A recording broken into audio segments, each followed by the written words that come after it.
Magnification का formula होता है मिरर के लिए m equal to minus V by U, यानी कि H I upon H not.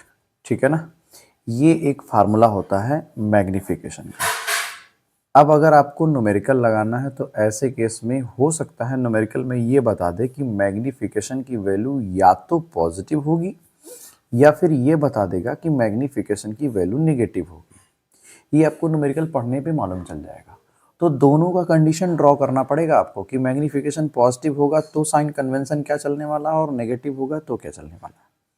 तो सबसे पहले मैं ये मान ले रहा हूं कि मैग्नीफिकेशन अगर पॉजिटिव है तो इसका मतलब क्या होगा।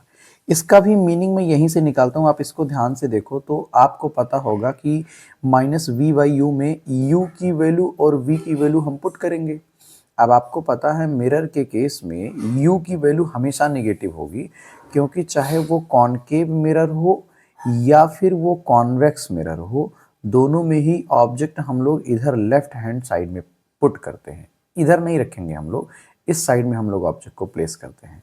और आपको पता है कि लेफ्ट हैंड साइड में u का सिंबल जो होता है वो नेगेटिव होता है साइन कन्वेंशन के अनुसार।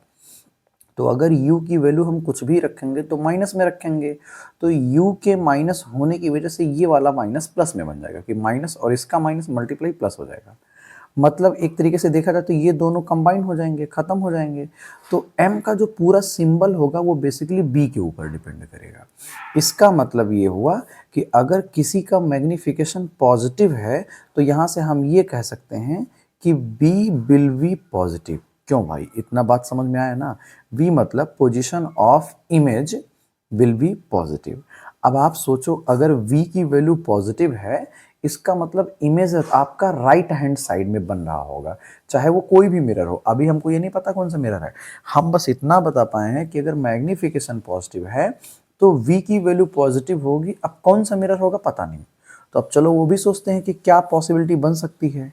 अच्छा, अब सोचो अगर b की वैल्यू पॉजिटिव है तो ये तो गारंटी है कि इमेज बनेगा राइट हैंड साइड में यानी कि इधर इस तरफ बनेगा, इधर नहीं बनेगा।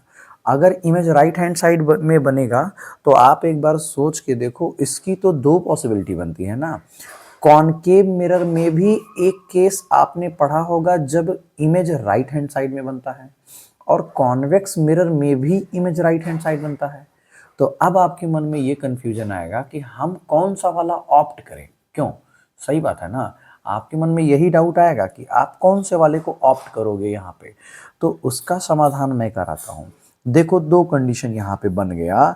या तो जो इमेज बन रहा होगा जिसकी आपने v की वैल्यू पॉजिटिव ली है, या तो उसका साइज इनलार्ज होगा, ठीक है, और या तो फिर उसका साइज जो होगा वो स्मॉल होगा। बहुत ध्यान से समझिएगा, ठीक है ना।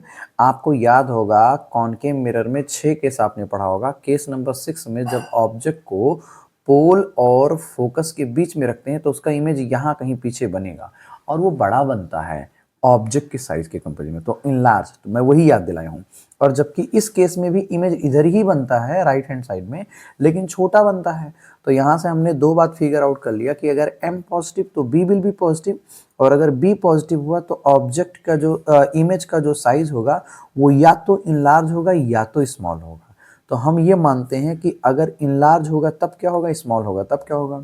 तो इफ इनलार्ज, अगर इनलार्ज हुआ तो ये गारंटी हो गया कि वो कौन सा मिरर है, कॉनकेव मिरर है। कौन सा मिरर है भाई, कॉनकेव मिरर है, ये गारंटीड हो गया। अब आप दिमाग लगाओ भाई, हमें केवल मैग्नीफिकेशन मालूम था और हम यहाँ तक पहुँच चुके हैं इस लॉजिक की हेल्प पे। फिर अगर वो साइज जो है वो स्मॉल है तब वो किस टाइप का मिरर होगा, तो वो कॉन्वेक्स मिरर होगा। बात समझ गए ना। तो अब आप सोच रहे हैं ये कैसे पता चलेगा, ये तो क्लू बताना पड़ेगा क्वेश्चन को कि वो इनलार्ज है या स्मॉल। और जब कभी ना बताए तो आपको ये दोनों मान के चलना पड़ेगा, ये आपकी मजबूरी होगी। बात समझ में आए ना। तो अब आप क्या करेंगे, अगर वो कॉनकेव मिरर है तो बस अब आप अपना दिमाग लगाइए। कॉनकेव मिरर का आपने देखा होगा डायग्राम कैसे होता है, ऐसे होता है ना। और इस तरीके से ये पोल हो गया, ये फोकस हो गया, ये सेंटर ऑफ कर्वेचर हो गया। एक इमेजिन अगर हम करें तो कॉनकेव मिरर में यू का अगर सिंबल आप देखोगे तो नेगेटिव। क्यों, पोजीशन ऑफ ऑब्जेक्ट हो गया ये। अब पोजीशन ऑफ इमेज का जो सिंबल है तो वो तो हमने इनिशियली पॉजिटिव लिया है तो वो तो पॉजिटिव होगा। अब फोकल लेंथ का सिंबल क्या लेंगे, फोकल लेंथ अब राइट में तो होता नहीं है, लेफ्ट में होता है, तो हम नेगेटिव लेंगे। हाइट ऑफ इमेज का सिंबल क्या होगा, आपको पता है कि इनलार्ज वाला जो इमेज बनेगा वो राइट हैंड साइड में और दैट टू प्रिंसिपल एक्सिस के ऊपर बनेगा, तो ये हो गया पॉजिटिव। और आप बताओ हाइट ऑफ ऑब्जेक्ट का सिंबल क्या लेगा, ऑब्जेक्ट को भी ऑब्वियस सी बात है प्रिंसिपल एक्सिस के ऊपर रखते हैं, तो ये भी पॉजिटिव हो गया। आप सोचिए केवल इस फैक्ट के बेस पे आपने पूरा सिंबल, पूरा साइन कन्वेंशन यहाँ नोट कर लिया। यही लॉजिक सीखना बड़ा जरूरी है। अब इसको देखो यहाँ पे कॉन्वेक्स मिरर है, इस कॉन्वेक्स मिरर की अगर हम बात करें तो अगर कॉन्वेक्स होगा तो डेफिनेटली u की वैल्यू तो निगेटिव ही होने वाला है, v की वैल्यू ये पॉजिटिव ही होने वाला है, ये भी गारंटीड है।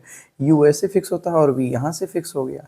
f की वैल्यू देखोगे तो आपको पता है इस टाइप के मिरर में देखा जाए तो फोकल लेंथ इधर होता है, ऑब्जेक्ट भले इधर प्लेस करते हैं, तो यहाँ पे इसकी वैल्यू पॉजिटिव हो जाएगी, जबकि यहाँ देखो निगेटिव था। हाइट ऑफ इमेज देखोगे तो ये पॉजिटिव होगा, क्योंकि हाइट ऑफ इमेज जो अगर देखेंगे तो वो प्रिंसिपल एक्सिस के ऊपर बनता है, और हाइट ऑफ ऑब्जेक्ट तो ये तो प्रिंसिपल एक्सिस के ऊपर रहता ही है, ये भी पॉजिटिव हो गया। तो उम्मीद है कि साइन कन्वेंशन की ये स्टोरी आपको समझ में आई होगी कि अगर मैग्नीफिकेशन की वैल्यू पॉजिटिव है तो हम कैसे ढूंढेंगे कि कौन सा मिरर होगा, और अगर वो मिरर है कोई जो आपको मालूम चला चाहे कॉनकेव या कॉन्वेक्स, तो उनके सारी वैल्यूज का सिंबल क्या होगा, ये मैंने यहाँ पे समझाया। उम्मीद है कि आपको समझ में आया होगा।